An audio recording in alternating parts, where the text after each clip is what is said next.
여러분, 한 주간도 평안하셨습니까? 코로나가 가라앉지 않는 이런 상황에서, 어려운 상황에서, 어, 지금이야말로 저와 여러분이 코람데오, 하나님 앞에서 정말 철저히 자기 신앙을 점검하고 정말 제대로 된 신앙생활을 할 때라고 봅니다. 풍요로고 걱정이 없을 때, 염려가 없을 때는 자기 신앙이 어느 정도의 위치에 있는지, 어느 정도 자리에 있는지 모릅니다. 그러나 힘들고 어려울 때는, 그럴 때는 자기 믿음, 자기 신앙이 어느 정도인지 알 수 있어요. 오늘, 지금이야말로 저와 여러분이 늘 신앙생활, 또 하나님 앞에서의 삶을 늘 점검하면서 주님과 동행하는 그런 삶을 사시기를 주님의 이름으로 축원드립니다. 특별히 제가 로마서를 강의하다가 오늘날 교회가 세상으로부터 지탄받고 손가락질을 당하는데 정말 이래서는 안 되는데 라는 생각을 가지고 교회가 무엇인가, 저와 여러분이 건물이 교회가 아니라, 장소가 교회가 아니라 저와 여러분이 교회인데, 그 교회에 대해서 좀 우리가 좀 구체적으로 성경을 근거로 좀 살펴보려고 교회란 무엇인가라는 제목으로 요한복음 2장 19절 말씀을 가지고서 좀 나누려고 합니다.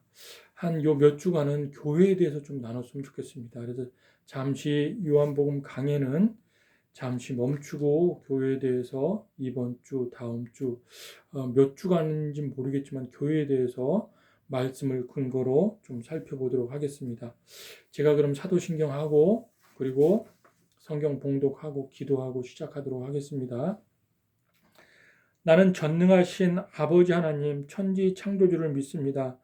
나는 그의 유일하신 아들 우리 주 예수 그리스도를 믿습니다.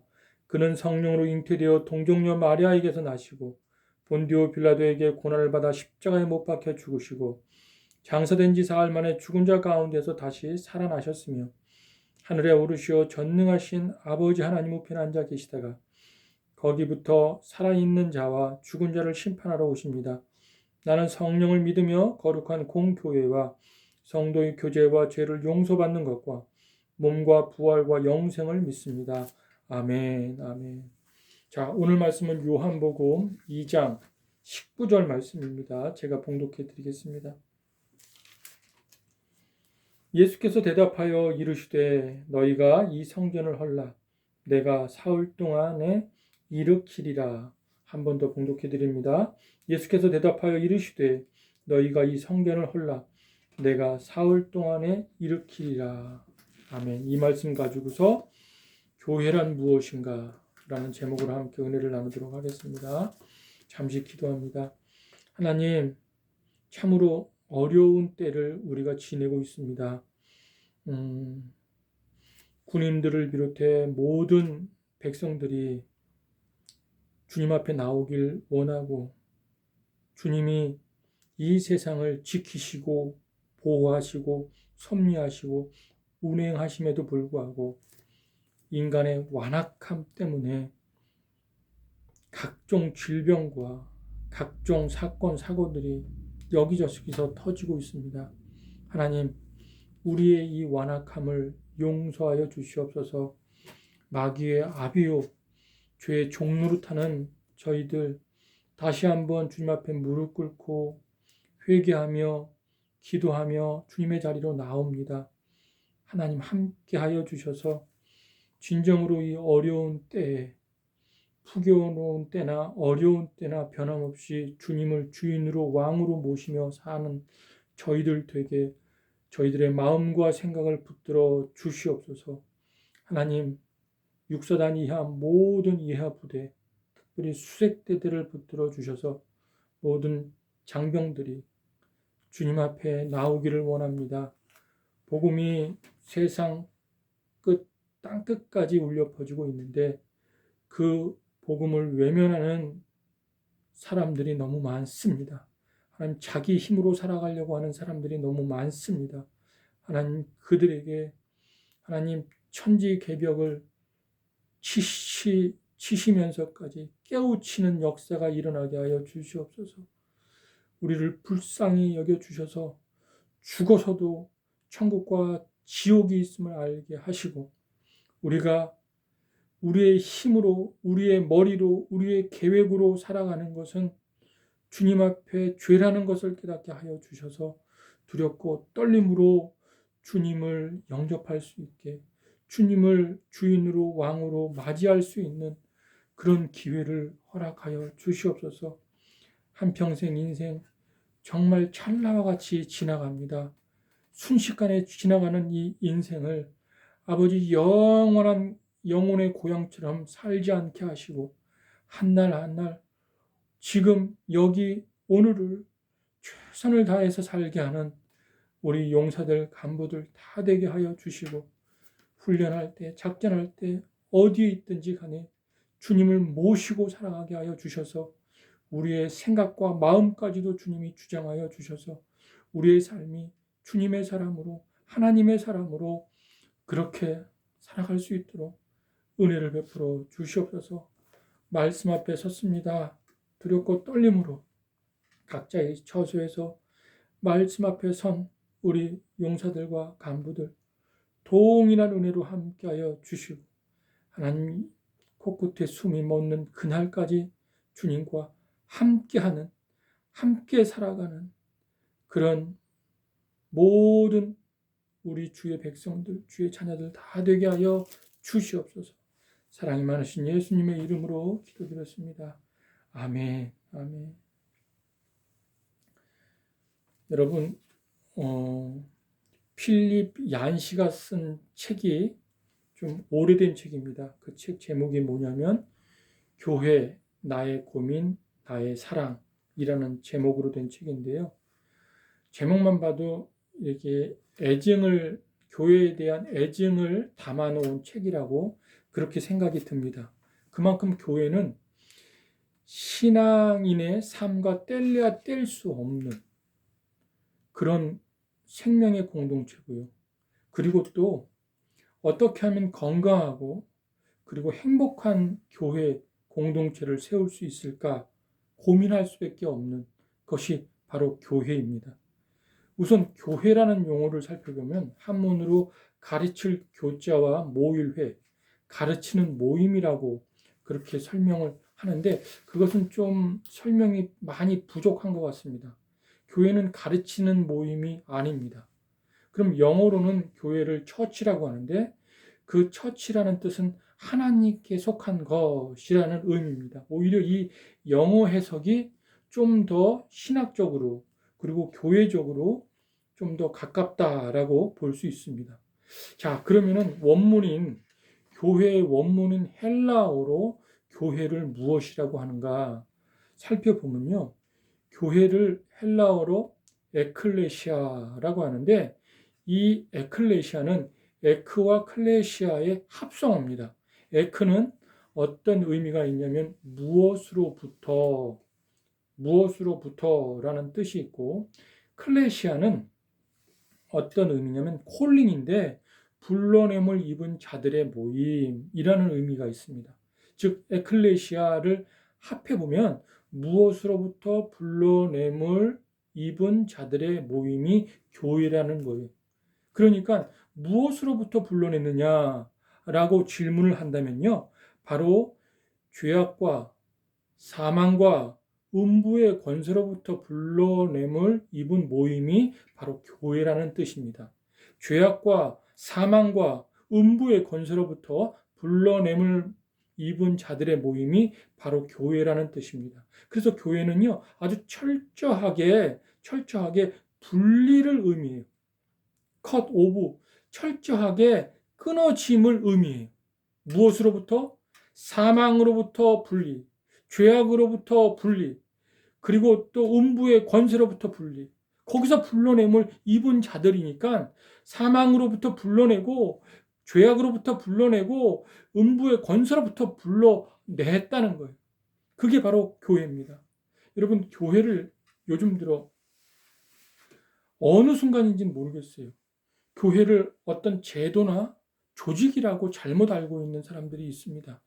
절대 교회는 제도가 아니에요. 조직이 아니에요.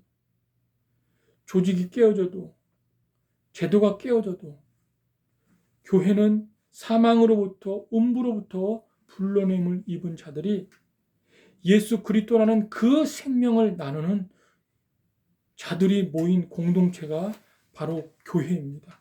그래서 교회로 모이잖아요. 모이면 그 안에는 그리스도의 생명이 있어요. 여러분과 제가 교회로 모이잖아요. 여러분들이 가는 곳곳마다 예수님을 모시고 다니잖아요. 바로 예수 그리스도의 생명이 여러분들 안에 있는 것입니다. 그것을 반드시 믿으시기를 주님의 이름으로 축원드립니다. 그런데 오늘 본문에 보면은 굉장히 예수님이 충격적이고 혁명적이고 굉장히 진보적인 말씀을 하십니다. 어떤 말씀이냐면 이 성전을 헐라. 그때는 그 예수님 당시에는 유대인들이 성전 중심의 삶을 살았습니다. 늘 회당에서 모였고 늘 성전에서 모였고 그리고 바리새인들 율법학자들에게 말씀의 가르침을 받았습니다. 그런데 그 성전을 헐라고요? 그때 당시에 예루살렘 성전이 46년 동안 지은 성전, 어마어마한 규모의 성전을 그냥 많은 사람들한테 공포하듯이 선언하듯이 이 성전 헐어버려라. 그렇게 말씀하시는 거예요. 오늘날로 얘기하면은 교회 다 없애자. 그 말이에요. 5만에서 6만 교회가 한국 땅에 있는데 이 6만 교회 다 없애버리자. 주님이 왜 그런 말씀을 하셨을까요? 그리고 뒤후에 본문에 보면 내가 사흘 만에 다시 일으키리라. 다시 이 교회를 짓겠다. 왜 주님이 그런 말씀을 하셨을까요?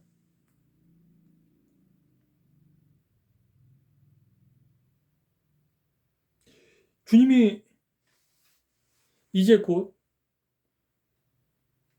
주님이 이 땅에 오신 목적이 있어요. 십자가를 지시기 위해서. 이 땅에 온 인류의 죄를 짊어지시고 주님이 십자가에서 죽으시기 위해서, 고난받기 위해서 이 땅에 오셨어요. 그러니까 주님이 정의하는 교회, 주님이 규정하고 원하는 교회는 당신께서 핏값으로 그 교회를 짓기를 원하는 거예요. 하나님의 구속의 계획, 하늘에 그냥 큰 어마어마한 우주의 계획은 뭐냐? 아들을 이 땅에 보내서 아들을 십자가에서 죽임으로 말미암아 교회를 탄생시키려 하는데, 교회의 공동체를 세우려 하는데, 그것은 주님의 교회, 주님이 세운 교회, 그 어떤 누가 세운 교회도 아니고 주님이 피로 세운 교회를 짓기를 원하는 거예요. 근데 보니까 주님, 예수님 당시에 보니까 예루살렘 성전이 주님이 핏값으로 세운 교회가 아닌 거예요. 오늘날 이 땅에도 수많은 교회들이 있지만 주님의 핏값으로 세운 교회가 있습니까? 돈으로 세우고 사람의 권력으로 세우고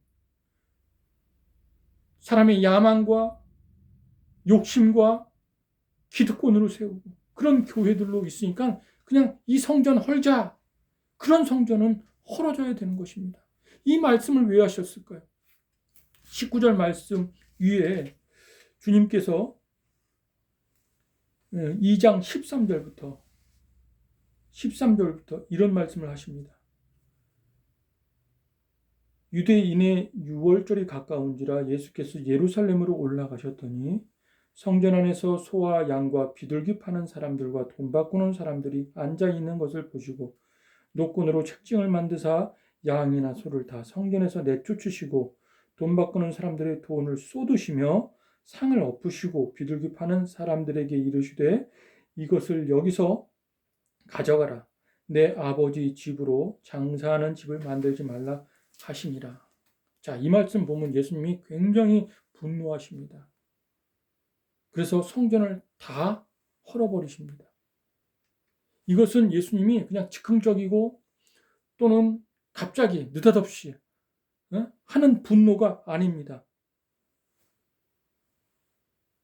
의도된 분노예요. 작정하고 하시는 거예요. 이 말씀 보면 노끈으로 책찍을 만들었다 그랬습니다. 의도적으로 작정하고 그 성전 예수님이 한두 번 가보셨을까요? 여러 번 가보셨을까요? 보면서 속으로 이건 아닌데, 이게 하나님의 집인가? 이게 하나님이 거하실 집인가?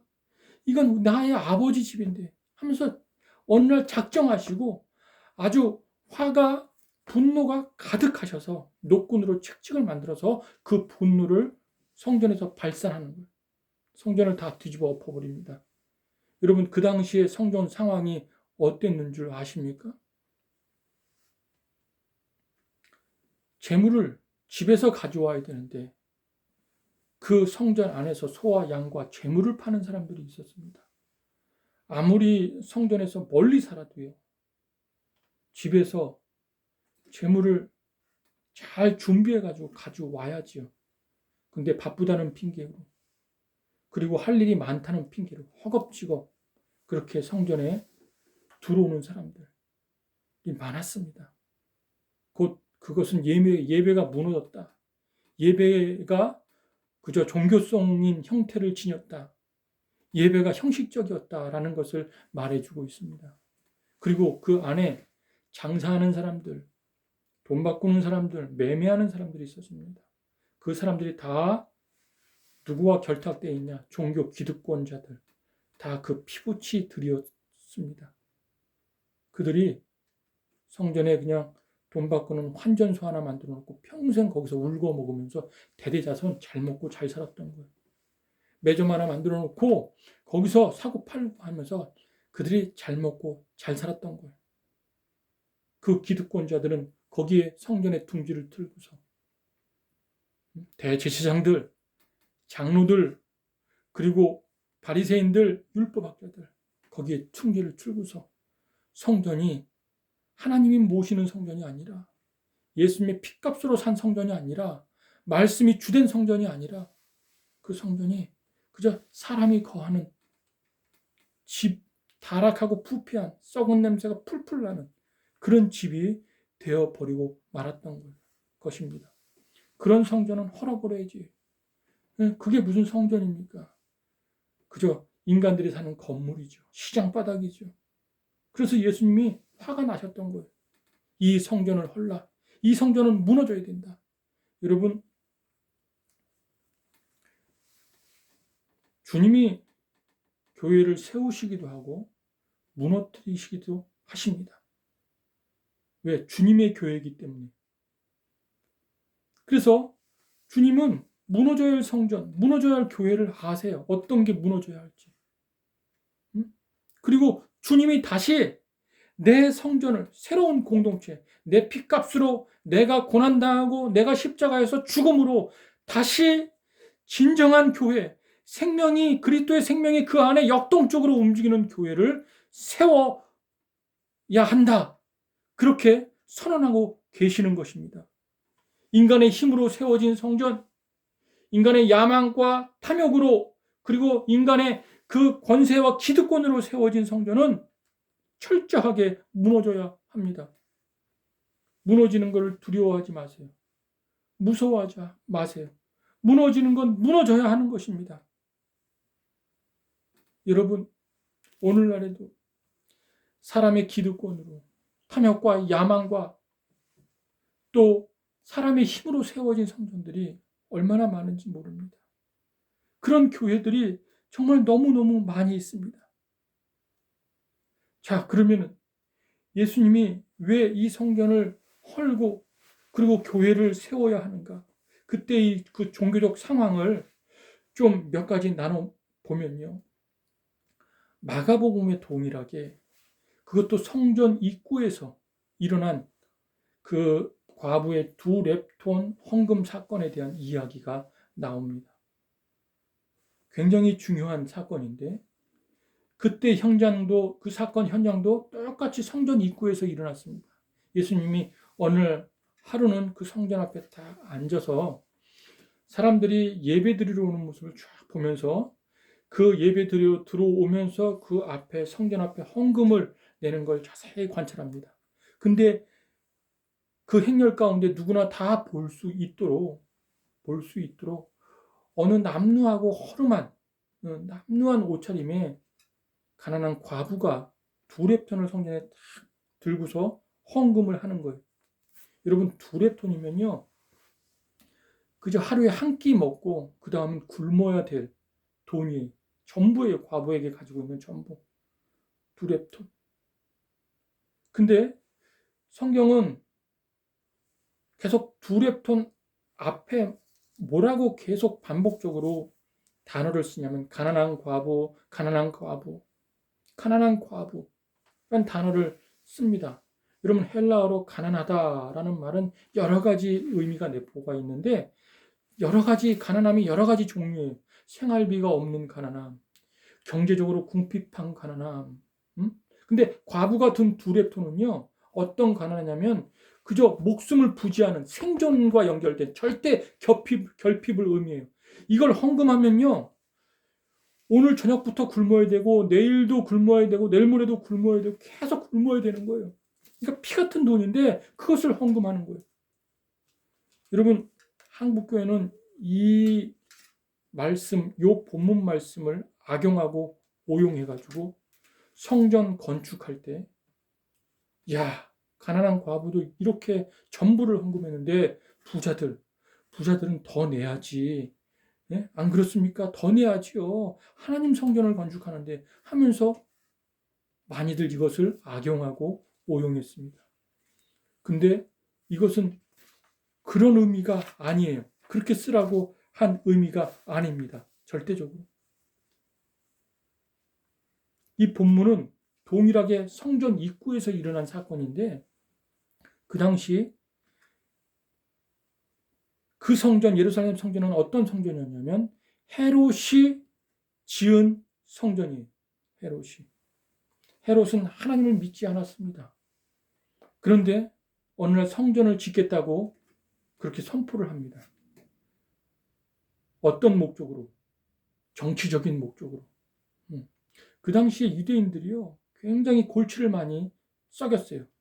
헤롯이 왕으로 군림하고 난 다음에 딱 다스리다 보니까 유대인들이 여기서 밀란도 일으키고 저기서 테러도 일으키고 막 독립운동한다고 여기저기 막 들쑤시고 일어나니까 정치적인 목적으로 종교를 이용해야 되겠다.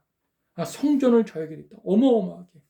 그들이 성전 신앙이니까 성전 앞에서 꼼짝 못하니까 성전을 져야 되겠다라는 생각을 가지고 바리새인과 그리고 율법학자들을 동원해서 성전을 지자고 이야기합니다. 로마 정부의 허락을 얻어서 좋은 위치에다가 성전을 지자고 이야기를 합니다. 자, 그러면은 그 성전, 어마어마한 성전을 짓는데 비용은 다 누가 될 거예요? 백성들이 져야죠. 백성들이.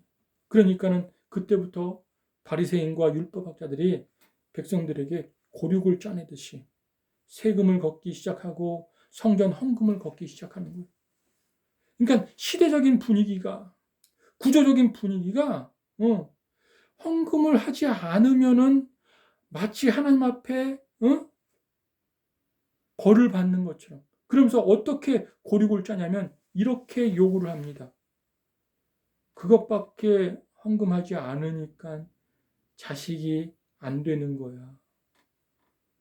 집안이 사고나고 병나고 풍비박살 되는 거야. 그것밖에 믿음이 안 되니까 그러는 거예요. 그러면서 계속 헌금을 요구하는 거예요. 여러분, 한번 이런 말을 한번 10번, 20번 들어보십시오. 그러면 종교성이 많은 유대인들은요, 또 마음이 심약하기 때문에 바로 넘어갑니다. 헌금 안 내서 죄앙이 나지 않을까? 헌금 안 내서 우리 집안에 우환이 생기지 않을까? 두렵습니다. 그래서 가진 것 다 내는 거예요. 이건 시대적인 악이고 구조적인 악인데 아주 교활한 악입니다. 교활한 악. 근데 여러분, 한국 교회도 가만히 보면 교회 건축할 때 누구는 얼마, 누구는 얼마, 누구는 얼마 작정하고 헌금을 좀 강압적으로 걷어들였어요. 하나님 앞에 드리는 거 아니냐? 모든 게 하나님 거 아니냐?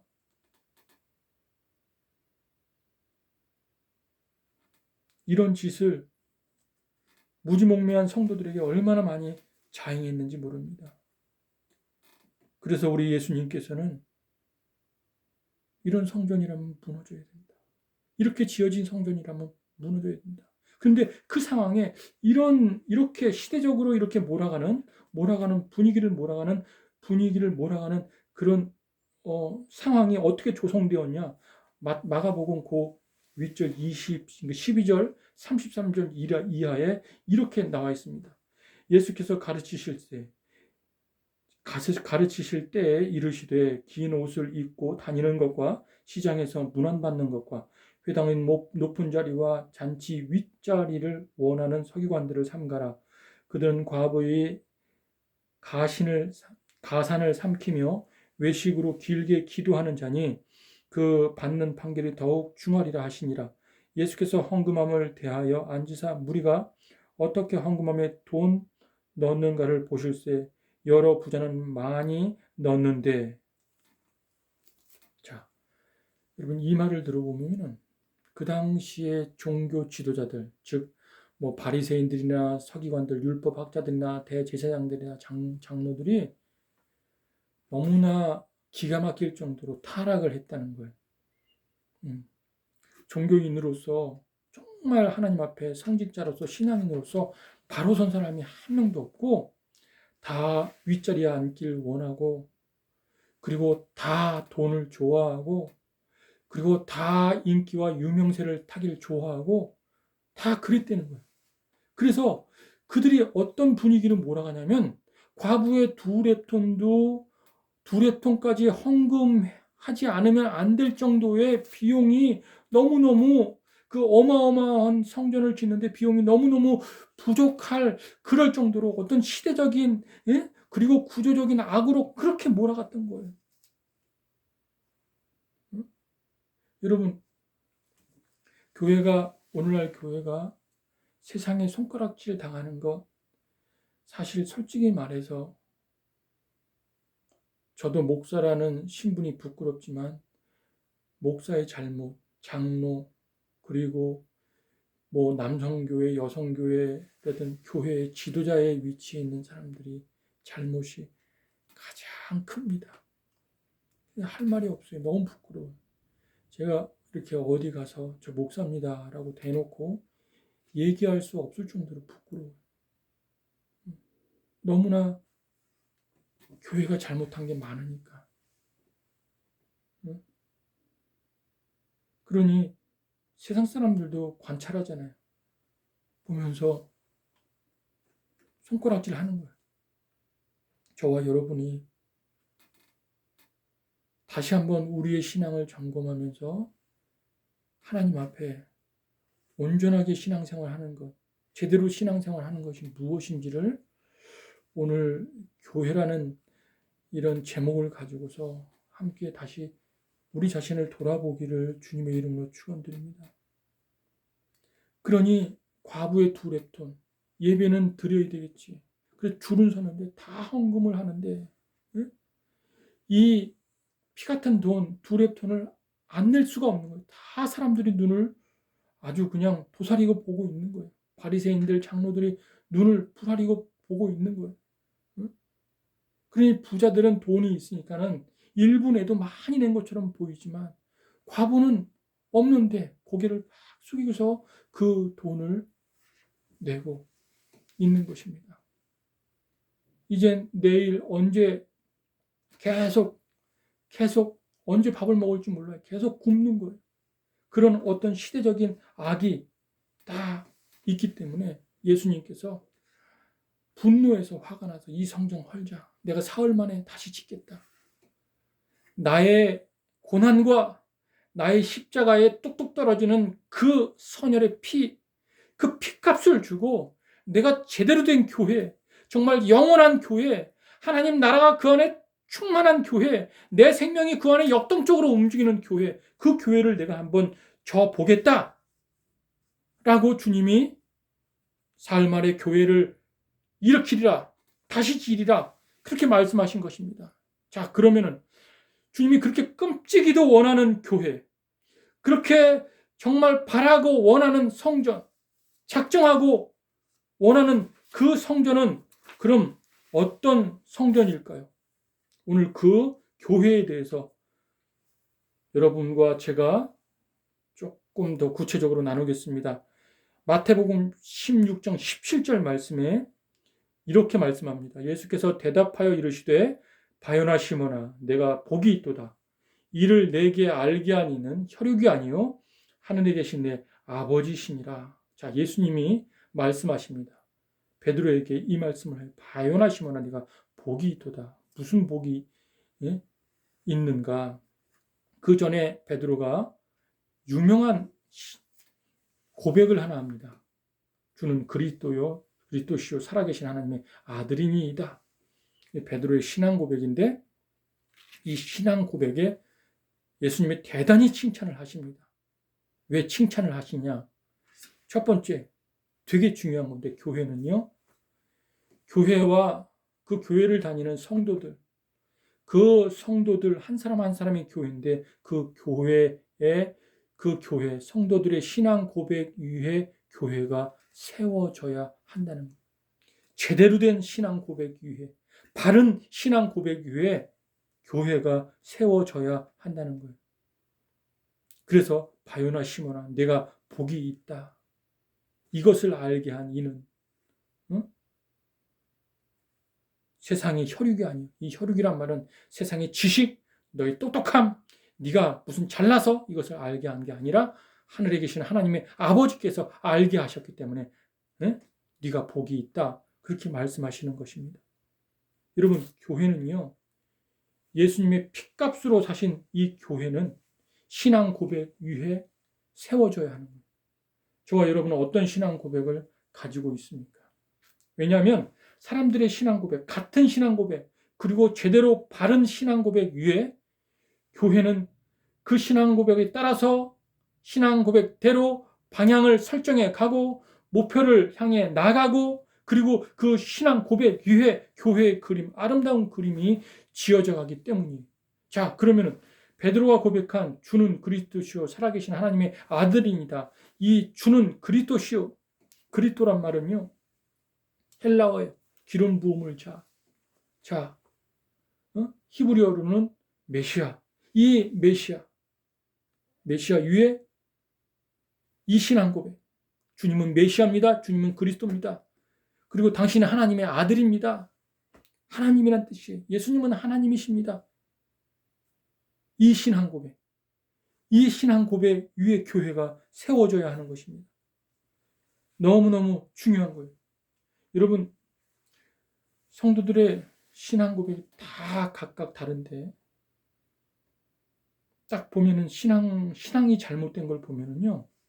뭐가 문제냐면 신앙이 잘못된 그 이면에는